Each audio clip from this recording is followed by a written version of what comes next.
హల్లెలూయా. తల్లిదండ్రులకు స్తోత్రములు కృతజ్ఞతలు తెలియజేస్తున్నానండి. చేసిన కూడా ప్రత్యేకంగా తెలియజేస్తున్నాను. చక్కని వర్షం తెలియజేస్తున్నానండి. దేవుడు గతించిన అనుమతులు కాచి కాబట్టి సజీవులు కలిగిన దాన్ని బట్టి ఒకసారి స్తోత్రాలు తెలియజేద్దామా? స్తోత్ర స్తోత్ర స్తోత్ర స్తోత్ర. క్రితం తర్వాత 23వ ఆదివారము ప్రారంభ గీతము. నేను మిమ్మల్ని గురించి ఉద్దేశించిన సంగతులను నేను ఎరుగుదును. అవి సమాధానకరమైన ఉద్దేశంలే కానీ హానికరమైనవి కావు. అప్పుడు మీరు నాకు మొరపెట్టుదురు, నాకు ప్రార్థన చేయుదురు. నేను మీ మనవిని ఆలకించును. నేను మిమ్మల్ని చెరలో నుండి రప్పించదును. నేను మిమ్ము చెరపట్టి ఏ జనులలోనికి ఏ స్థలంలోనికి మిమ్మల్ని తోలివేసిదను. ఆ జనులందరిలో నుండి ఆ స్థలములన్నింటిలో నుండి మిమ్మల్ని సమకూర్చి రప్పించదను. యెహోవా, నీవు నీ దేశము ఎడల కటాక్షము చూపి ఉన్నావు. చెరకుపోయిన యాకోబు సంతతిని నీవు వెనుకకు రప్పించి ఉన్నావు. సంగ్రహ ప్రార్థన. ఓ ప్రభువా, మా బలహీనత చేత మా మీదికి తెచ్చుకొనిన మా పాప బంధముల నుండి అత్యధికమైన నీ దయచేత విడుదల నొందినట్లు నీ జనుల నేరములను క్షమించమని నీతోనూ పరిశుద్ధాత్మతోనూ సదా ఏకదేవుడై యుగయుగములు జీవించు పరిపాలించుతున్నట్టు నీ కుమారుడును మా ప్రభువైన యేసుక్రీస్తు ద్వారా వేడుకొనుచున్నాము. ఆమేన్. ఉద్గమన గీతము. మా శత్రువుల చేతుల నుండి మమ్మల్ని రక్షించేవాడు నీవే. మమ్మల్ని ద్వేషించే వారిని సిగ్గుపరచువాడు నీవే. దినమేళ మేము దేవుని యందు అతిశయపడుచున్నాము.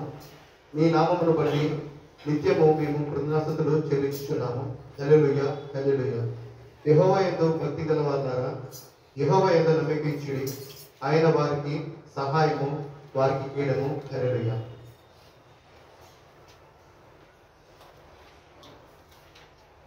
అపోస్తలుల విశ్వాస ప్రమాణం చెప్తాను. దయచేసి చెప్తామండి. నేను పరలోకమును భూలోకమును సృష్టించిన సర్వశక్తి గల తండ్రి అయిన దేవునిని నమ్ముచున్నాను. ఆయన జనితైక కుమారుడును మన ప్రభువునైన యేసుక్రీస్తును నమ్ముచున్నాను.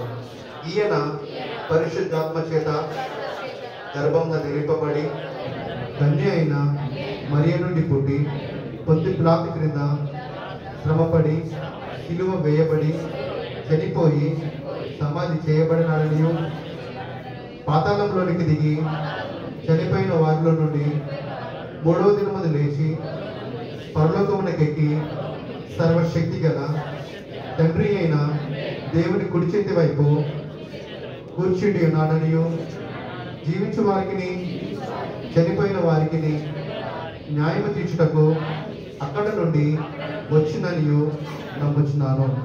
నేను పరిశుద్ధాత్మని నమ్ముచున్నాను. పరిశుద్ధ క్రైస్తవ సంఘమును, పరిశుద్ధుల ఐక్యమును, పాప పరిహారమును, శరీర పునరుత్థానమును, నిత్య జీవమును ఉన్నవని నమ్ముచున్నాను. ఆమేన్. చదువుకున్నట్టు దేవుడు దీవించాక మన దగ్గర ఫిలిప్పీలో ఉన్నారు. సత్యంగా ఉన్నవాడు.